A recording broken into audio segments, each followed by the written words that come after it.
To get our Blender, we will go to blender.org. It's that simple. You go to blender.org and then you see the version number here. So you click on download Blender 2.92.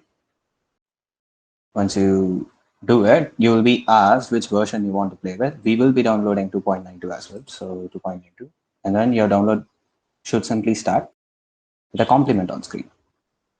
Yeah, so mine's already done. So once your setup's run, all you have to do is run the setup and give it a directory and your Blender will be installed. That's it. It's that simple. So until then, a few things to keep in mind is that you need a functioning mouse for Blender. It's not your trackpad, but your mouse, because we will be playing a lot with the middle mouse button for the Blender. And this might sound like a very basic thing, but then Blender uses a lot of middle mouse shortcut keys and functionality. So first thing, you will get a splash screen similar to this when you fire up Blender. And this is called your splash screen because this will update you on the version of Blender and also the file type you want to create. So for this, we will go with general. If you click on general, you see that nothing really changes behind because this is the general setup for Blender. Now, I'll also make it a little easier to you. Yeah. So now you can also follow along the shortcut keys. I've been screencasting my keys now. So follow along my shortcut keys as well. So for now, the basics is that you will use your middle mouse. If you hold your middle mouse and move around, you will see that you rotate around the middle point of your scene. So, and when you have to zoom in or zoom out, it's as easy as scrolling in, scrolling out your middle mouse. And once you do it, if you hold shift and then hold your middle mouse button, you'll be able to pan around. Now, this we will use a lot because when we have to look at the object in a certain angle, but we have to move our viewport display, you can hold shift and then middle mouse button to pan around the scene. Now, with that said, we will move on to what's called transformation. So transformation would mean that rotation, scale, and movement of an object, of a 3D object in this case. So in order to do that, first thing to know in the Blender is that we will get rid of the default cube. Now, default cube is okay if you want to use it, you can use it, but then it has default values to it, and that might make it harder for us to customize further. So in order to get rid of things in Blender, you click on the object you want to. In this case, I clicked on the object, and you see this. There's a highlight. There's an orange highlight. So that would suggest that you have clicked on the object. You have selected the object. Now, if you hit X on your keyboard, you'll be asked if you want to delete it. I will do it, and then it will give you a small pop-up here saying that you deleted the number of objects. So now we have deleted the cube. Now, in order to get things inside Blender or to spawn things, you will have to remember this shortcut, the rest of the event, of course. So Shift A, and then you'll be given this add property column. Within the mesh, you'll only be playing with the mesh for now.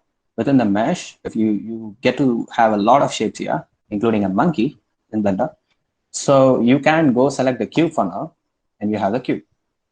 So now, as basic functions as Blender, you can move your cube, you can transform or rotate your cube, and the keyboard shortcut for it is when you select the cube and you hit G on your keyboard, and if you move around, you get to hover your object anywhere in the scene. Now, let's just say that you accidentally did this. You didn't want to move your object. So if you right click, the object will snap back to its initial position. Now that's that. Now, there is another function in Blender where you can lock onto axes. Now, another thing to keep in mind, of course, is that green is y-axis and red is the x-axis. Now, if you find it difficult to remember it that way, you also have a gimbal here, which denotes which axis is which, depending on the colors. So X is red here and Y being green. And there is another axis because this is a 3D scene, we have Z, and that is blue. So in order to move it in one axis, you hit G and then hit the letter on your keyboard on which axis it has to move. Let's say I have to move it at Y. So if I hit G and then Y, I lock on to the Y axis. So I can move around in any axis I want. Now, same applies to rotate. The keyboard shortcut for rotate is to hit R on your keyboard and then you can rotate your object. And you can also lock on to a particular axis to rotate. So I hit R and then Z. So I can only rotate it on the Z axis. Do remember, Z is the height in Blender and Y and X are the axes, which are mostly the directions on a two-dimensional. So now we have a cube. We have all the shortcuts. There's everything you have to know till now. So G is to move, R is to rotate, and one big thing is scale. So for scale, the shortcut key is S. You hit S, you can do it. And once again, you can also lock on to the position you want and scale it on that particular axis. I'll right click so that it snaps back to the initial position. So now we have a default view. Now before we go into this, I will show you what we are working for. So since we are studying particle today, we are learning about particle systems. Particle systems is basically a group of particles and how it simulates when given a constraint such as a force field. So we will be trying to achieve something similar to this. And the reason why I'm saying similar is that we get to play around a lot in Blender and to get an abstract look that we want. Play it once again. So you see two colors and you see a lot of particles forming this spiral or an upside down cone. Yeah, so back to Blender. So in order to create this, and I hope it was pretty much clear until this point. Fine. Now, in order to make this, we use a lot of simple stuff. And simple stuff includes, we will be playing with basic meshes a lot in Blender for now. So we will be playing with cubes. So first thing you will do is that you have a cube in your scene and we have to make it glow. In order to do that, you click on your cube and once it's selected, you go to this panel of all the icons you see here and you click on the last second one, which is called the material properties if you hover around it. And there, if you hit new, you see that it gets updated.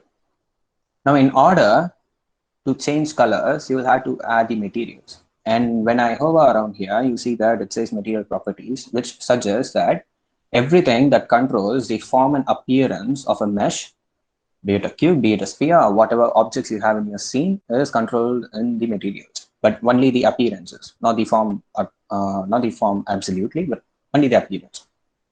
So here it's basic. You go and change the base color. If you click on the white area here, you get to change color. But now you see something.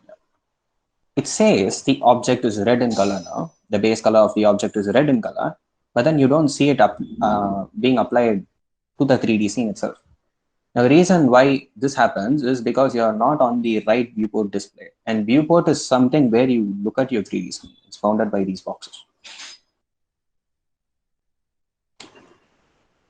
So here, if I want to have the changes more visible to me, what I will do is if I hover around all these globe looking icons here, if I go to the third one, it says 3D view material preview.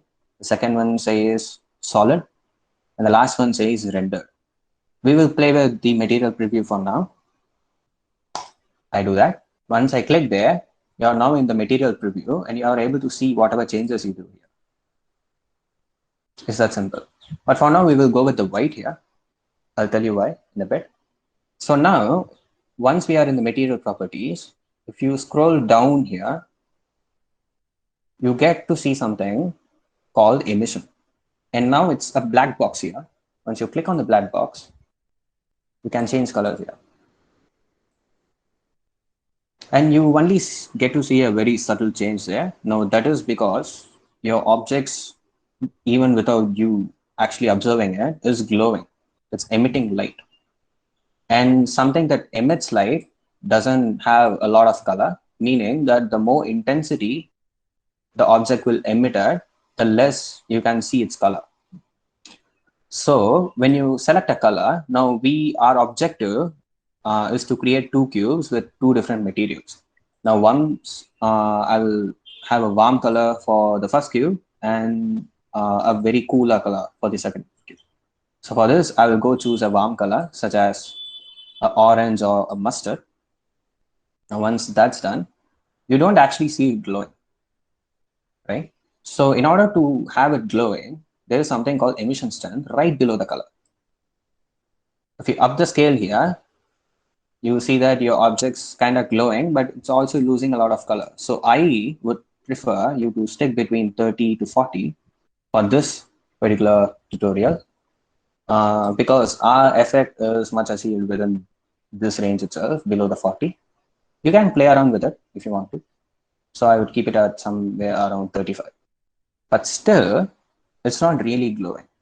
Now, in order to get this done, if you remember, I told you that these are called the property panel. So if you go to the first one, which is a very small TV looking icon, which says render properties, if you click on it and make sure that you're on EV here, it will be on default in EV. If it's not for some reason, click on EV.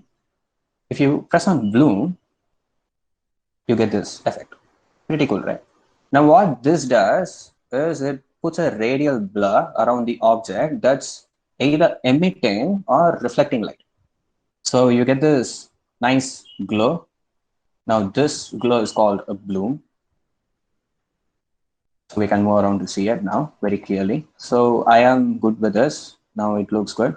Now, if you are running good hardware, I would also suggest you to click on ambient occlusion and screen space reflections to make your scene a bit more realistic.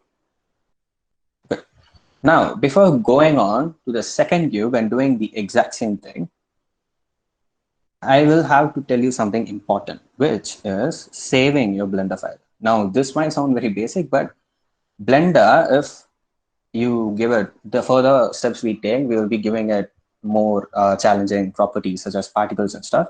So it's better for you to save your file. For saving a file, it's simple, Control S, and you get this file. You can name it whatever you want. We'll be calling it Radius Particles. And then you click on Save Blender File, and then it's saved.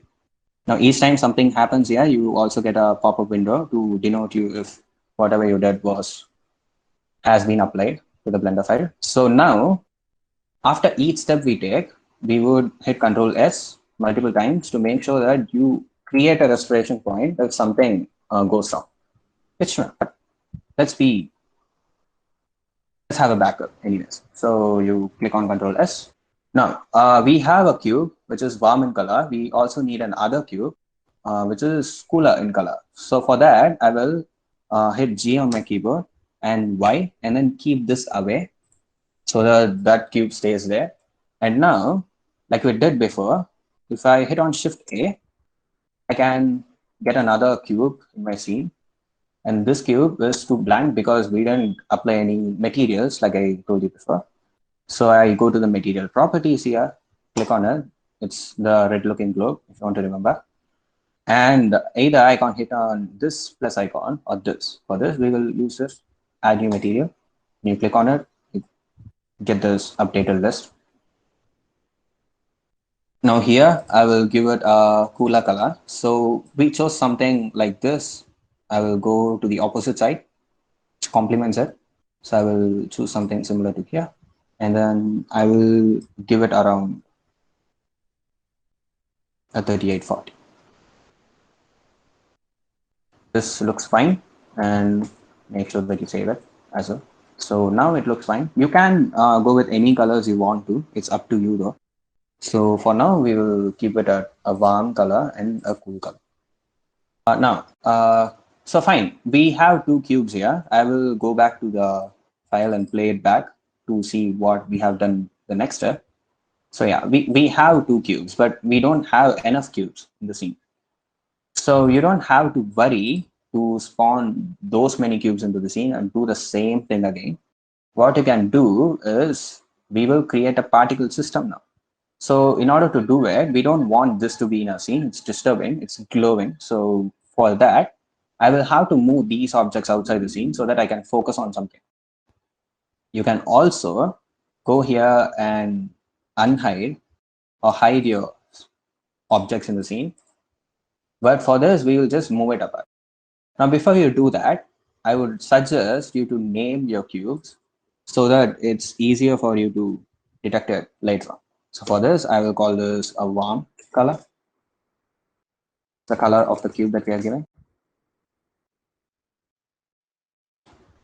For this, a cool color.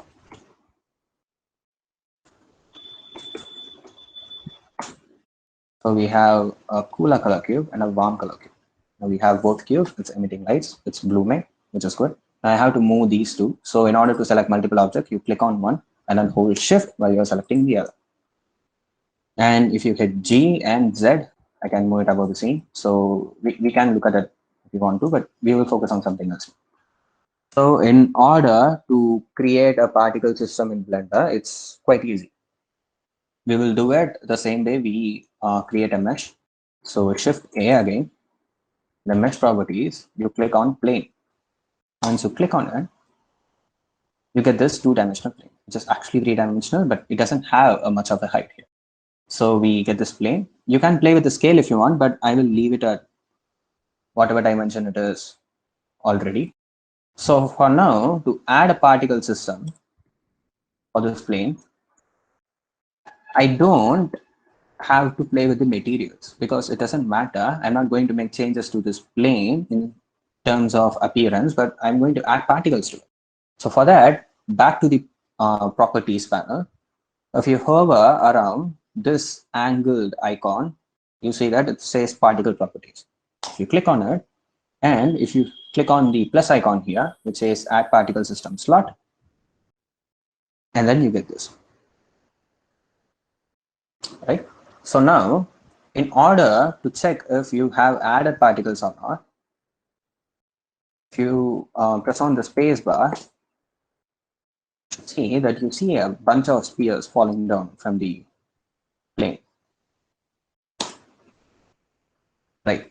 So if you for this to be editable, you can drag a little timeline into your scene, and you get this timeline. I will go to the first frame, click on this icon to go to the very first frame. And if I scrub through this, you see that we see a bunch of particles falling down, and that's what we actually require. But there are a few things that's not what we want, because we have spheres here. We don't want the spheres. If we look at the video, we want these cubes to be these spheres. So, and also we don't actually see the planes in the scene. So we must figure out a way to hide it, right? So in order for that to happen, you can click on the particles and go to the particle properties right where you are. And now, before we change it, we will change the number of particles in the scene. So for that, I would prefer you to keep it at 3000. But if you're feeling a little crazier, you can go beyond 3000, but it's up to your hardware. The more particles you go, the more it challenges your hardware, because it takes more time to render and calculate, do the math, etc. So 3000 is fine for me. If I go back to the first frame, you see this. Now the first thing I notice here is that these particles are falling, right? I don't want it to fall. So in order to change that, if I go back to this little icon called scene properties, and if I hit the space bar, you see that a bunch of particles are falling down. I don't want it to fall down. I want it to hover around, right? It doesn't need the force of gravity. So a cool thing in Blender is that if you click on something called the scene properties, press it down here, there is a checkbox called gravity. And if you uncheck it and play it back now, you see that your particles are literally defying gravity, right? You get to play God in Blender. So once you uncheck it, and if you hit play, see that your particles are rising up, and necessarily doesn't mean that it's rising up. What's happening here? It's each particle is pushing the other one away from it. So now you get this effect. But the other thing is that if I go back to the particle properties again, the other thing here is that our particles seem to disappear after a location. So it's not really about the location that's making it disappear, but it's that the lifetime of these particles are set to 50 frames. So I will go to the lifetime here, click on it, and then give it more frames. In this case, I'll give it 260 frames because my entire animation is for 250 frames. So I don't want my particle to die within the last frame. So because that would make our simulation a little harder, but I can extend it to a lot, 10 or more frames, so that I'm pretty sure that our particles wouldn't die. Right? So once I did that, if I hit play, you see that our particles are rising, but it's continuously doing it until the frame runs up. Right. So at this point, you do see that it stops emitting, a plane stops emitting. That's because we have emitted all those 3000 frames. We will just keep it at this for this point. So now let's go back to the first frame. We have our particles. It's set to 3000. So we can go set it to 3000 again. So second line. And our lifetime is set at 260. And that's it. So for now, the next time we will come back and do the other plane. These are the things to keep in mind. If you have any complex numbers at here, like let's say 2567 or something, make sure that you remember, or make sure that you go back to this plane and see what numbers we have here. It could be roughly the same, but it shouldn't be drastically different. So we will keep it at this. So now, important thing to notice and do is that we have spheres here. I don't want spheres. I want my cubes. So I click on the particle system, go back to the particle properties. And if you click on the render within the particle properties, you see something called the halo. It is rendering as a halo, and halo is literally these particles which doesn't have any mass to it. So in order to change that, you click on the halo part, and then you can change it to object. Now, while you do this, and when you like immediately click on the object, there appears another column called object. Now, what this asks you for is it asks you for the instance object. Now, instancing means that you can basically, as in After Effects, you can parent something to look like something else, right? So here, instead of me having my particles as spheres, I will instant it to the warmer cube. So in order to do it, you click on this eyedrop icon, and then you can select your warmer cube, or you can click on the blank space of it, and you can go select a cube. I called it warm color for this one. I click on the warm color, and then I instanced it. Got it. Now I do have a warm color instanced to the object. Now the next thing I'll be doing is that I will instance another plane, do the same exact thing, instance it to the colder color cube. Back to the first frame, play it back, you do see that we now have the warm color cube, right? Do the same thing to the next plane. So here, right below the object, you can control the scaling of the particles, right? So we will keep it at default for this one because it's okay for us to have it at a medium size, and the default size seems fine already. Now, back to this, we have a cube. It has been emitting it fine. So the next thing we have to do is we will have to create another plane. In order to do it, it's quite simple. I hit Shift A on my keyboard. In the mesh, I click on plane, G on Z axis, here, and I do the same exact thing that I did with plane 1. So in the next plane, I go to the particle system. I click on new, I create a new particle now. I give it 3000. In the lifetime of the particles, I give it 260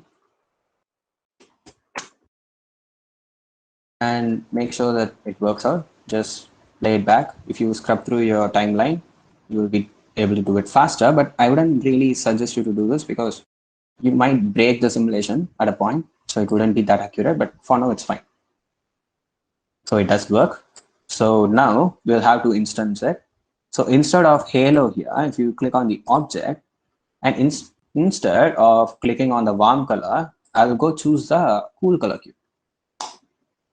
Now you can change the colors you want to, but we will be playing with this one for now. You can experiment with whatever if you're following along. So now if I hit play, you'll see that we have two colors and two different particles.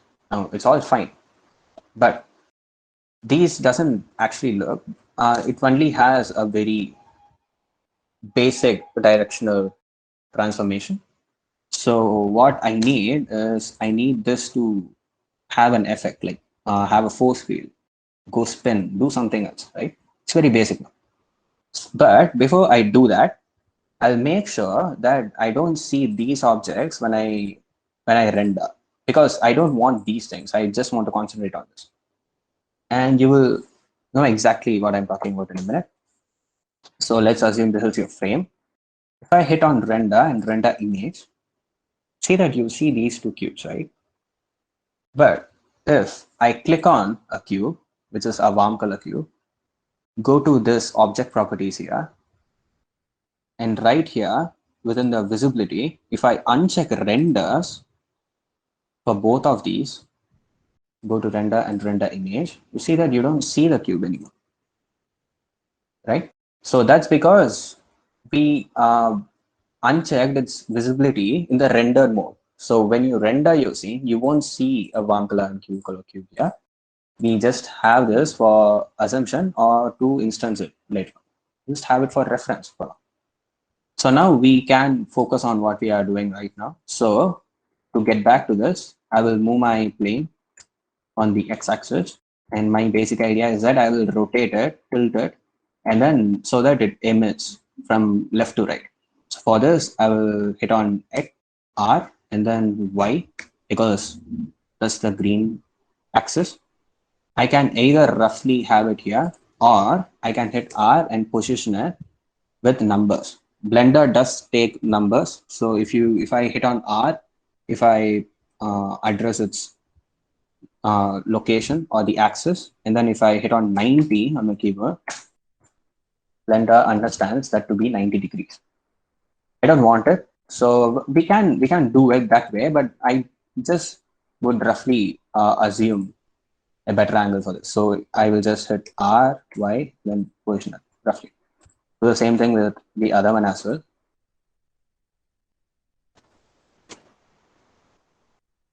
R, Y, and then roughly position it somewhere here.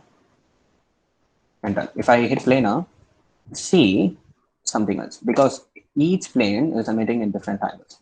So one thing to make sure is that you have the faces of the emissions on the same angle, on the same side. So in order to do this, we will do the same thing. R, Y, and then rotate it on the other side. Right? I hit play now. You see this happens. Right? So we have it now. Now we will start framing our scene. In order to do it, we need a camera, right? Just like in real life. So we have a default Blender camera in our scene. If you don't, let's just say you don't, you can get your camera by hitting Shift A and then selecting camera here, and you will see a camera. And now you can do the same transformation to move your camera, set it at the frame you want, but it's hectic, right? So in order to speed things up, what I will do is that I will I'll go to the viewport display and like position my viewport the way I want. And this looks fine. If you're satisfied with the angle that you're framing things, you can just hit Control-Alt-0 on your keyboard. I'll tell that again. You can hit Control Alt and 0 on your keyboard, and then whatever you're seeing in the viewport, the camera will snap back to that position. So let's just say I have to change sides. I want my render to be framed here. So I would just hit Control Alt 0, and then my camera would automatically snap back to this position. So the bounding boxes you see here, the orange box is our camera frame. So whatever we are going to render, it's going to be within this frame, right? So I would position my camera somewhere over here. And again, you won't be able to look at the cube anyways in the render, but we'll just have it removed, like have it go away from this 0. And this is what you will see. Hit play. And then this is what happens. Now, our particles does move slowly, but it's okay. We are running at for 240, 50 frames, and it's more than 10 seconds. So it's okay for it to go a little smoother, right? So now, another thing is that we have everything set, but you go back to the scene, see that it's not just moving, but it's moving with a constraint to it, right? So it has a force applied to it, right? For that, again, to get things in Blender, you hit Shift A, and then you get this thing called force field, right? Just like we spawned a mesh, we spawned a camera. If you hover around your mouse over the force field, you get this pop-up window. You have a lot to play with here. For this, we will choose a vertex, which is the third one.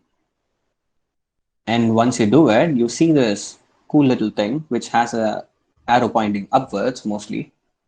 It doesn't change the rotation and like align it so that it points upwards in the z-axis. So now we have this. I will just scale it a bit roughly so that it looks like this. And if I save my file and play it now, see that something cool happens. Now,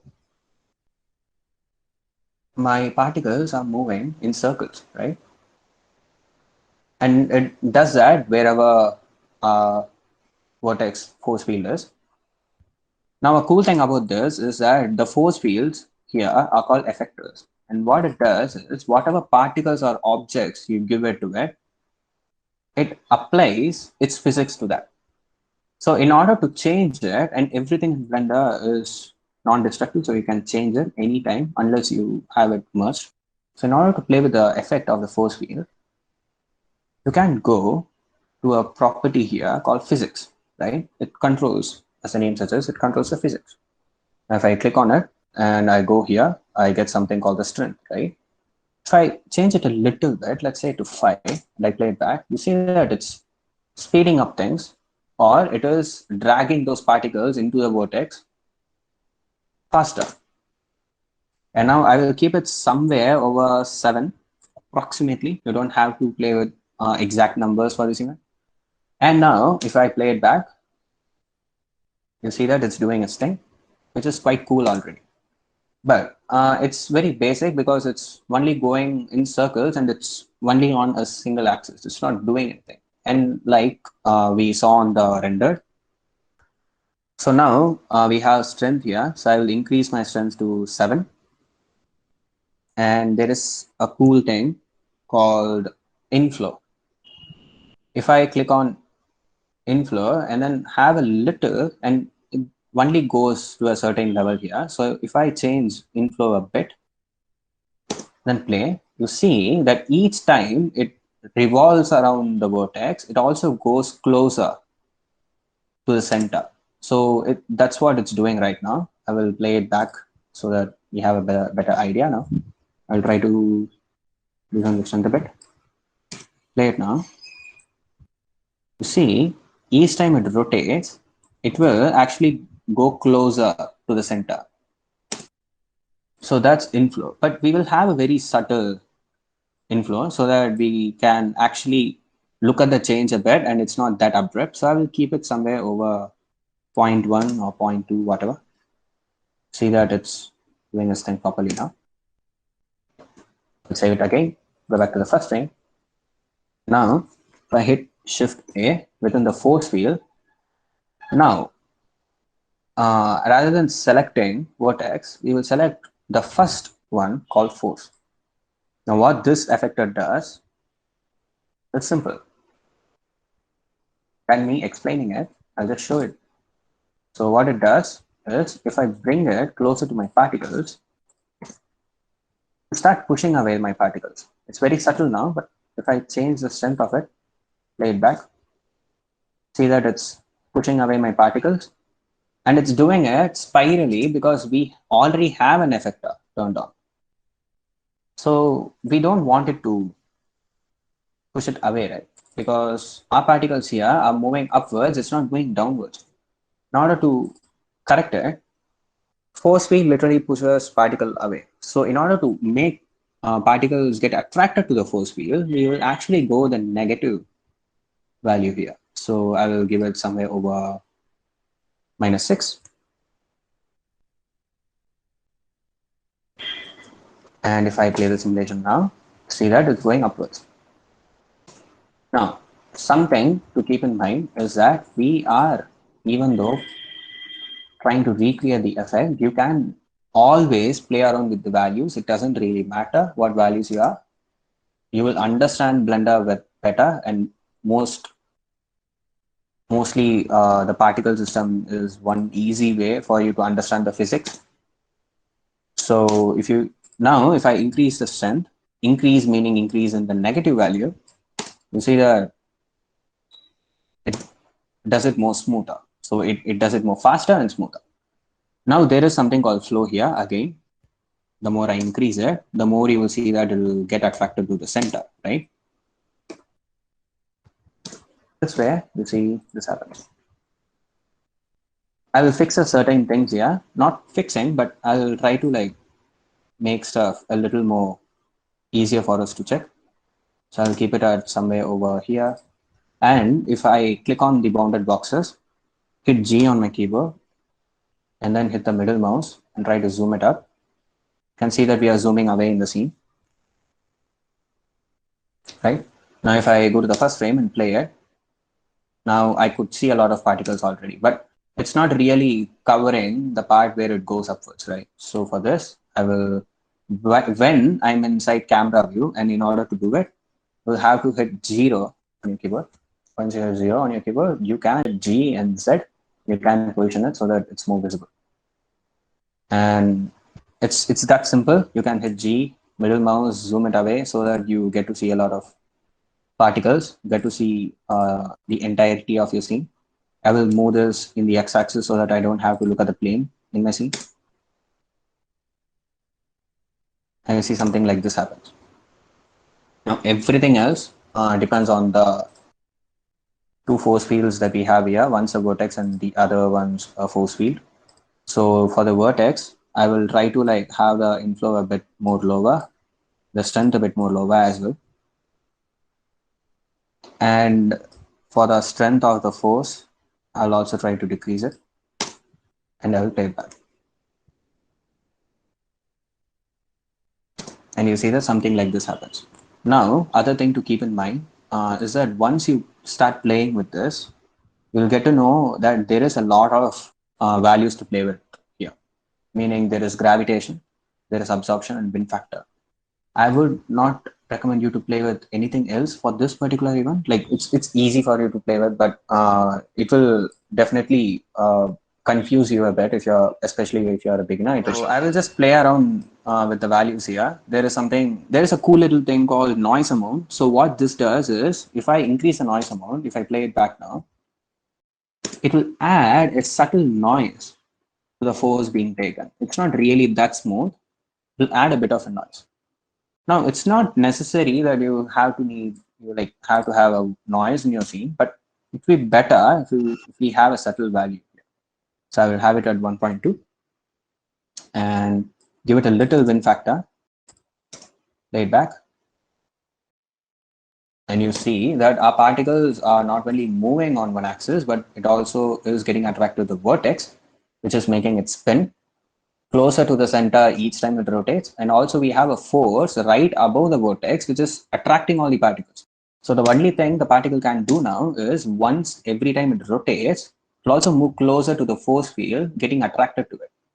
At a certain point, it gets attracted to it, and it stays there. Now, if you observe closely, we are not really trying to recreate whatever we did in the video that I played.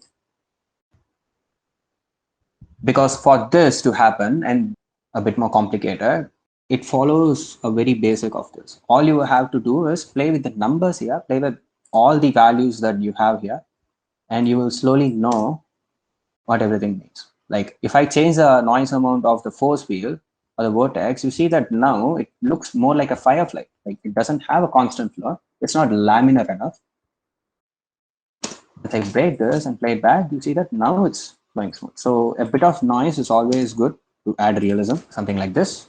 And once we are okay with all this, now a thing that you can do is if you play this and if you feel like the colors that you selected aren't really that good, you don't have to change anything in the particles. You can just leave it up there. You can play with the source, which is the instance cube here. I'll select the warm color, and this is why we had it without hiding it. I'll select the warm color tone. I would prefer if it had a bit more red to it, like somewhere over an orange tint, so that it looks a little more glowing. I go back to my camera, hit 0 on my keyboard and go back to my camera. You see that the change has taken place now. Yeah. So you can move it upwards, play with it more, I would say. So the more you do it, the more easier it is for you to understand how particles work. Now you can also, if you are feeling a bit more crazy or you want something more stylized, you can increase the number of particles that you have on your plane. Like here we have 3000. If you go above this, but it will still impact your hardware a bit, but then you can play with it if you want. And there are a lot of other things, cool other things like within here, if I go to the physical properties here, instead of affecting the rotation, like now the particles which are attracted by the force field is also affecting its rotation. So it doesn't really, it wouldn't matter for this particular thing we are trying to do here, but those are like subtle changes that you can still play with, right? So there is something called fall off. Fall off would determine that once a particle is in the vicinity of the force field, it will start to fall off, literally. You see that now it's not really getting affected by it because it's starting to fall off. I keep it 0 and you see now it's getting attracted to it, right? So I'll try to position it a little more closer each other so that those start off the similar way. Nice. I play it back. I get this. I get something similar to this. And now this looks fine to me. Now, one last thing, and this might also make it look more better, is that now if I hit render, and now in order to check how my rendered result would look, either of going here and like clicking on the render image or animation, you can just go to the last globe here, and then this is how your render will actually look. We didn't do this before because we needed things to be faster, and when you are in the rendered view, it'll be a little more slower for you. So when you, since you're in the render view now, you see that I observe a few things here. The first thing is that the background is gray. And in the video that I played, it's not gray, it's like pitch black. In order to change that, once I go to the properties here, there is a globe looking icon, which suggests that it's the world properties, right? So here, there is something where you can go play with the color. If you click on color, you can dial down the dynamic range here, give it a black, a pitch black, and now you can see your particles much clearer.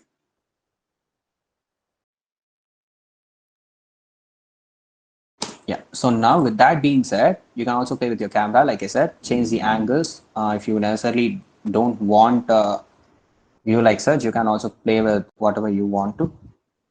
And don't worry about the cubes because we hid it from the rendered view. Don't have to worry about that as well. And you don't have to worry about the mistakes you do because you can always hit Control G's, and Blender has a lot of Control G options. So and hit as many times as you want, and you get this effect. Now you can also fine tune it a bit, change the colors if you want to. Like I said, if I want my blue to be a bit more greener, instead of going to change all the particles, I could just go here, change the emission color to something else. Okay? Something more like such. And it will only make it more better once you start playing with it, play with the value. But for now, it's done. So we have achieved a final result. So now the last thing and the most fun part is that once you created something in Blender, it's always fun to like render it, right? It's not really fun considering that it takes a lot of time, but it is fun once you get the end result in your hand. So for that, before you go hit render animation right here, before doing that, right below the render properties, there is something called the output properties, right? If you click on the output properties, you have something called the output dialog box here. Right below it, you have an option to change your directory. If you click on this, click on the full directory, change it. I'll just have it at my desktop or something. So I will name it particle. So this, whatever I'm naming this file is my rendered file. Have it be it AVI, be it MKV, whatever. But this is a name it will get. It's particles now. So I hit accept. And the other thing to notice here is that right after you have a directory set to it, you can also change the file format. Now it is currently set at PNG. A PNG is a still image, right? Now what PNG renders mean is that once you click on the PNG, you are given an option to render everything into a single frame so that you can use another software or use Blender in the post to compile it into a video. But it's too complicated for us, right? So what we will do now is that we will choose any of the movie formats. It's either AVI JPEG, AVI RAW, or FFmpeg. Right? For this, I will suggest you to go with FFmpeg because it is lower in size and also better in quality and render time. So that's good.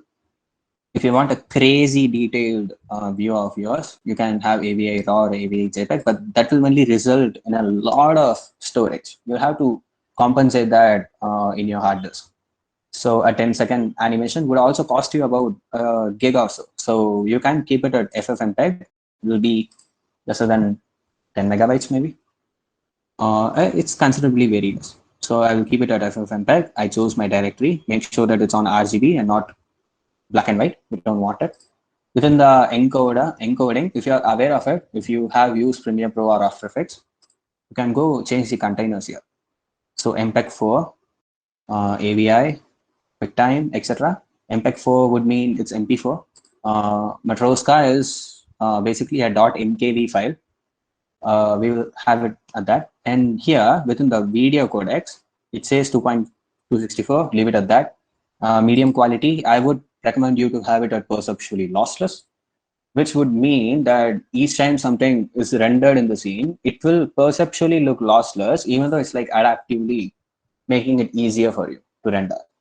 Right? I will keep it at perceptually lossless.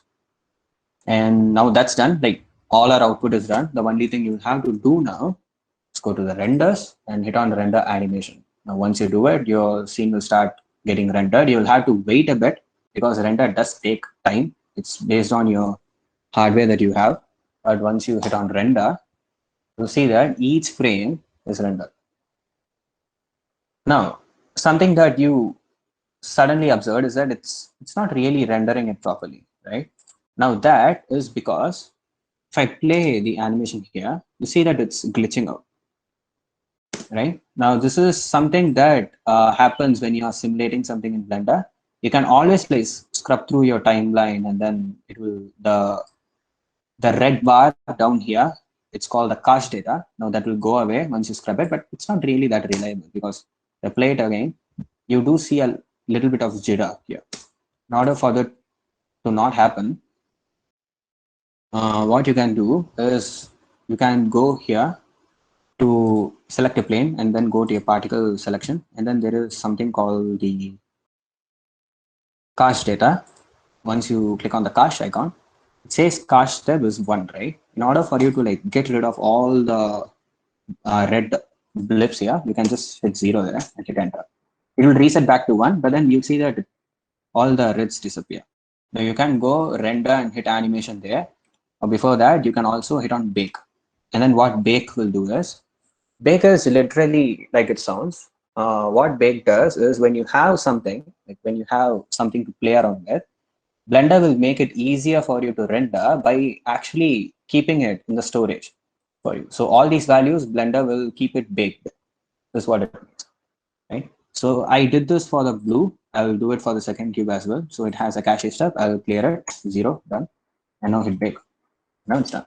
If I play it now, see that it's smooth, right? I don't get all those jitters. Now, if I go back to render and hit on render animation, you see that frame by frame, everything is going according. So now, after everything is done, you'll be, and also one thing to keep in mind is when you're like scrubbing aggressively through your timeline, you can break the animation, like I said. So it would be better if you like go to the first frame, go here, break it again, play it now, and then render. So don't scrub through your timeline unless it's before like applying the materials, you can do it, of course. So if I go back to my camera view, if I play my scene, this is what I'll be looking at in the render viewport. If I hit on render, I can render the animation. This is what it will look like. So at the end, in conclusion, I would suggest you to play along with a lot of values, not just for the particles. It could be for the colors. It could be for the emission strength, the number of particles or the object constraints, the force field, anything. But if you play around with Blender, it's easier for you. And this was just to give you an idea of how particle systems work. Particle systems is literally a very, it's actually a very majorly used factor in visual effects. We are doing it in EV, it's more stylized, but in visual effects, you see a lot of particles. If you follow along all the scripts, all the movies, you see all these cool particles. And particles is something that basically means those are like small fragments of an object. So during explosions, you have a lot of particles. You have watched recent movies like Godzilla vs. Kong and stuff. The hair that Godzilla or Kong has is also a particle. So yeah, basically that's it for the particles. There are several other factors to play around other than the values like I told you, which is the way you present your animation, like the lighting and stuff. For this, we don't have any light in the scene. Like we don't actually require a light in the scene because our objects, our particles are emitting a ton of light by itself. So, but in order for you to make it more easier to like access Blender, if you're a beginner, I would suggest you to play with the preferences first. Where if you go to edit and preferences, you have a ton of features here. But if you have a GTX chip, you can go select CUDA. If you have an RTX chip, you can go select OptiX. This will make your renders more faster. And now within the properties here, right, within the render properties here, and also play with the rendered samples and stuff. Now in the resolution, however, now the render we will be creating is 1920 into 1080 in size. If you want to make it as an Instagram post also, you can have it in a square format, have both pixels, both dimensions, the same number. Okay, so now, as we all know, after you render, if you go back to your directory, you will see something similar to this or whatever, something like similar to whatever you are rendering here, right? Yeah, so that's it for now.